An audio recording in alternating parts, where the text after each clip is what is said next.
Hello everybody, it's Wyvern here with the third and final group stage game of Shadow Online Gaming's Total War Warhammer 2 YouTubers Tourney. This time around we will be playing as the forces of Norsca against the vampire counts led by the Loremaster of Sotek, everybody's favorite lore nerd when it comes to Warhammer. I will be leaving a link to his channel down below. Obviously he's got great content as far as the lore and sort of backstory and all that comes in Warhammer, as well as, of course, gameplay and Total War shenanigans and all that stuff. So definitely worth checking out. We'll be leaving a link to that down below. Now the map here is going to be the Pit of Thorns, and this is one of the maps that were added in the Steps of Isha expansion, that free LC released a while back now. But definitely a bit of a worrisome map, and both Sotek and I were talking before the match, and we were definitely not too thrilled about having to engage on this one, because this map, honestly, a bit of a toughie. Really not a fan of it. One of the big reasons I actually brought Norsca for this map is because before I chose my factions for the tourney, I went and I looked at every map that I didn't already know, or didn't know well, and when I saw this map, I knew I didn't want to be doing a ranged heavy faction. These dips, these undulations in the terrain, they make it very difficult to get good value out of ranged units, especially if you need a flat firing arc with, say, black powder. But honestly, even with arcing weapons, it's difficult with all these trees and crap in the way. So I figured I wanted to bring a brawler faction. Didn't really feel like doing lizardmen, and I wanted something that could compete with vampire counts if needed. And so Beastmen and Chaos kind of went off the table there. And I decided to try Norsca, because I don't play a lot of Norsca, and figured, why not? Give it a shot. Have fun.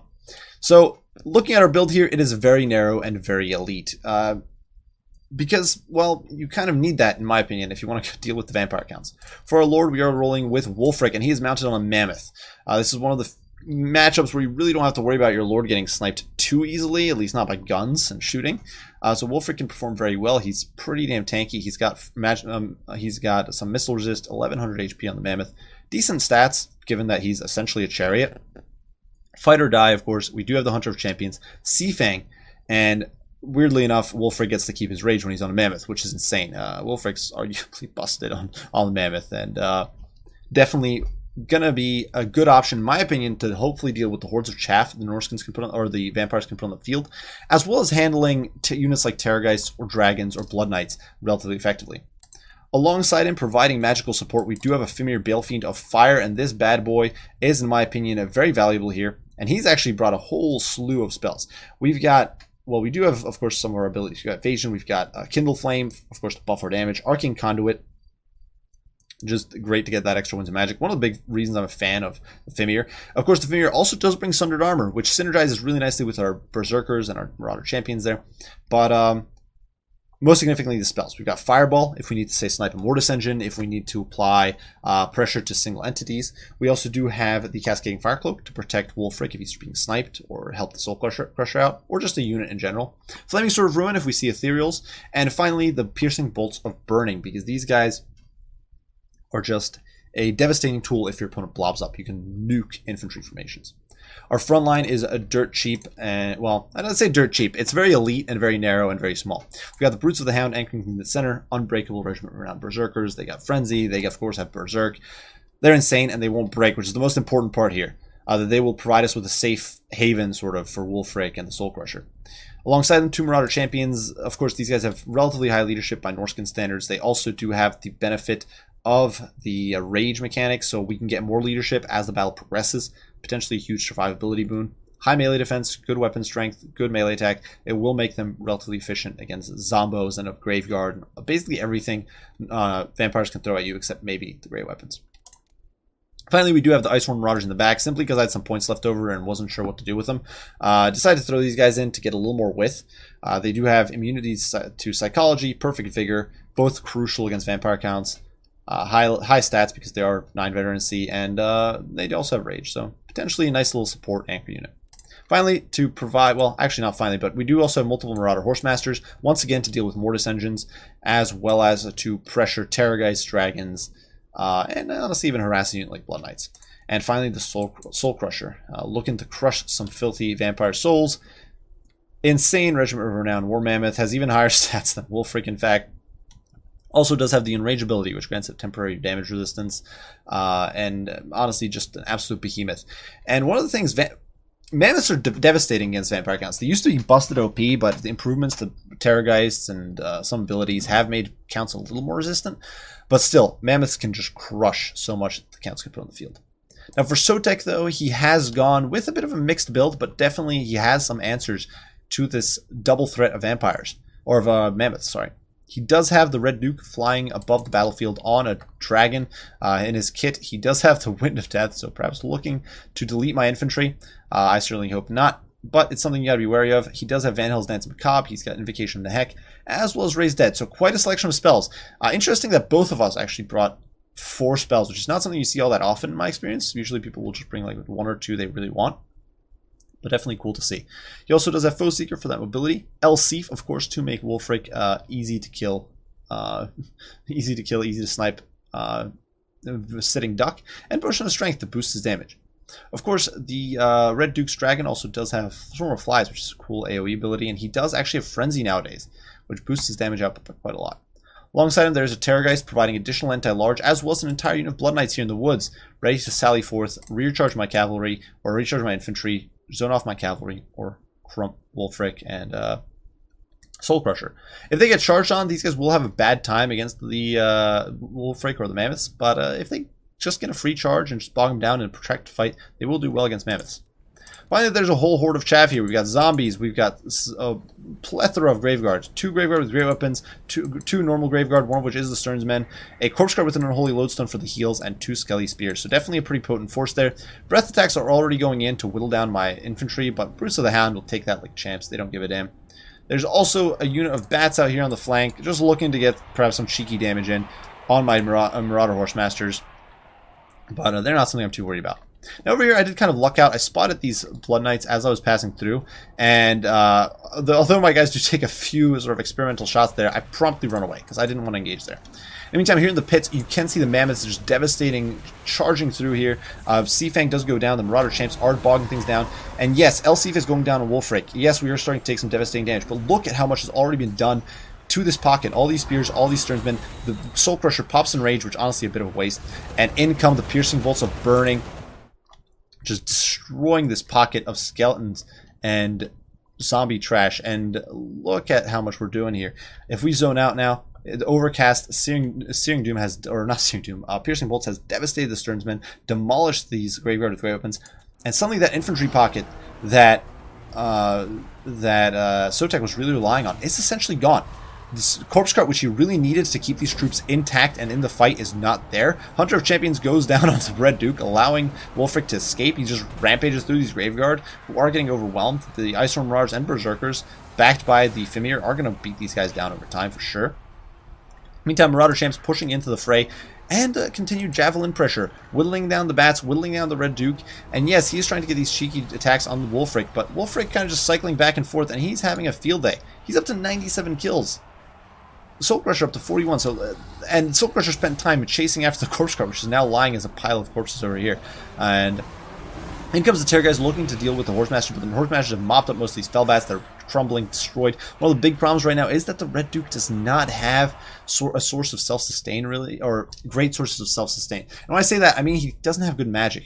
He can't cast constant invocations in the heck. He doesn't have Arcane Conduit or anything of that nature. So that's going to start hurting him a lot as he takes these initial losses. In the meantime, Wolfric decides to have a field day here, crushing some of these Graveguard, rampages through them, and suddenly this is all devastated. The bats are almost gone, and unfortunately Sotek has forgotten his Blood Knights, and this is just devastating. It's leaving them out of the fray here, and these guys really need to be in here. They need to be shutting down Wolfric. They need to be chasing after the Soul Crusher, and they're not. They're sitting over there having a grand old time doing nothing, and in the meantime, the Terrorgeist here getting javelined to death. Wolfric, yeah, he's getting breathed on, and he's taking damage. He actually takes like 800 damage there, which is not bad at all, but it's taking too long. Another breath is going to go down from the Red Duke. That filthy, pestilential breath does another 800 or so damage. So Wolfric is definitely not getting out of this scot-free, but at this point, the infantry is almost all gone. Keep in mind, as in Tourney rules, if you are reduced to just one single entity, for example, you cannot cycle charge with that a single entity. You have to stay and fight. So right now, Sotek is definitely on a bit of a timer. He needs to try to get some value here before his infantry line crumbles or before his single entities get killed. Now he's almost rid of Wulfric. Wulfric's down to 2,600. Still a monstrous HP amount. That's more than some heroes have to begin with. But he's getting bitten in the rear there. The little mammoth that is trying to get away. But we do actually charge the Horsemaster in there to block up the Red Duke. And he's getting javelin. 70 armor, not the greatest. He's definitely getting peppered. Unfortunately there, we do sort of whiff a few shots, but the Red Duke, he's getting whittled down. And in the meantime, Soul Crusher crushes the Terrorgeist, but now the Blood Knights are coming in from the flank, swinging into the Wulfric. Wulfric does not get a counter charge off. And although Cascading Fire Cloak goes down, Elsif is also countering that. His melee defense is basically non-existent, and Wulfric is going to fall. The Hunter of Champions ends up being the hunted, and he crumbles. And this is still potentially, this could potentially be bad. Unfortunately, we do still have the Fimir. We do have a raged up Iceborne Marauders. We've got a raged up Berserkers and Champions now. This is actually pretty important, having raged up troops, because it will help our leadership and help us hold. The Terrorgeist is essentially gone, and now we are able to sort of focus down the Red Duke. We actually hit him with a Hunter of Champions, so he's slowed. This is actually critical, believe it or not, because it means that he's not able to escape from the infantry that easily, and we're just able to pound him a good bit. Blood Knights are trying to pursue our Marauder Horsemasters, but by now it's just a little too late. We're just able to kite away and hit him from all sides. The Terrorgeist is almost gone. Soul Crusher still has 7,000 HP. It's actually going to launch a bit of a charge here, trumping these Blood Knights, dropping them down. They're down to 32 models now. Yes, Soul Crusher is being pounded. Yes, I don't think he has any rage actually available right now. He's actually getting poisoned, debuffed, all that. But in the meantime, these Javelins continue pouring in. Our infantry pocket is still very much alive. Cascading Fire Cloak goes down, so Soul Crusher's back up to doing 600 damage. Terrorgeist is essentially gone, and that is going to be all she wrote for the Vampire counts, as the Mammoth Mob survives and carries the day, and this guy has 120 kills after a not-so-fortuitous kill count early on. So Soul Crusher there, crushing the Red Duke, a true battle of titans, and a victory for Norsca. So, definitely one of the decisive factors in that game was the fact that Loremaster simply forgot his Blood Knights.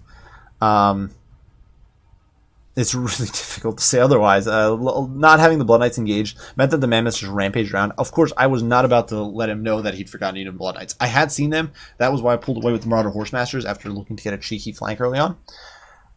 But I knew to avoid them, and I was just trying to beat Loremaster before he realized the Blood Knights were sitting there doing nothing. I definitely do think this sort of build is pretty potent against Vampire counts. Obviously, Elite Death Balls, Vampire counts without Mortis Engine struggle to break that. Marauder Champions, obviously not on the level of, say, Chosen or Phoenix Guard or something, but decent enough. With the Brutes of the Hound in the tow, with the Fimir Balefiend providing additional support, they can definitely melt stuff like Stearnsman, Graveguard, that sort of thing. Of course, the Piercing Bolts of Burning, devastating. Loremaster got funneled into a blob by the Mammoths, by the terrain on that map, and it destroyed so much of his army. The Stearnsmen, the Graveguard with great weapons, some of the Spearmen, they basically got nothing done, and it would just boil down to the fact that Piercing Bolts of Burning landed on their head after Wulfric and the Soul Crusher charged through. Mammoths, of course, rampaged through the infantry line, almost 250 kills between the two. Great result.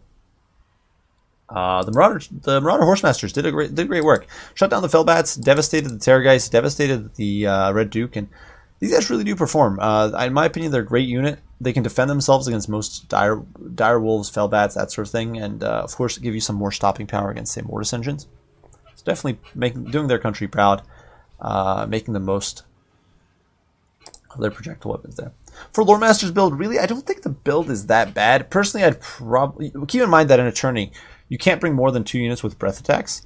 So he can't bring, like, say, double Terrorgeist and the Red Duke. Or he could, but he'd have to drop the Red Duke down to, say, a Hellsteed or a Barded Nightmare or something. Which perhaps would be a good choice. I'm not entirely sure, but I don't actually think this build is all that bad. I simply think, well, the problem was the map. He just kind of got pile drove into by the Mammoths, and they just plowed through him, got him blobbed up, he got nuked, and that was kind of it. The Unholy Lodestone didn't survive long enough, really. That was another problem. Another problem, probably the biggest problem here was just the Blood Knights staying out of the fight. If the Blood Knights had engaged, it might have turned out a bit differently. They might have been able to help a little more. Another option I could see here would have been to ditch some of these more elite troops. Maybe keep the Sternsmen, but ditch like some Graveguard and like maybe zombies and spears. I'm not entirely sure how you have to finagle the math. Maybe ditch Wind of Death on the Red Duke. And get a Mortis Engine, because that would help you get rid of all this infantry a bit faster. Once that infantry is gone, the Mammoths, the Marauder Horsemasters, those units are much more easy to deal with.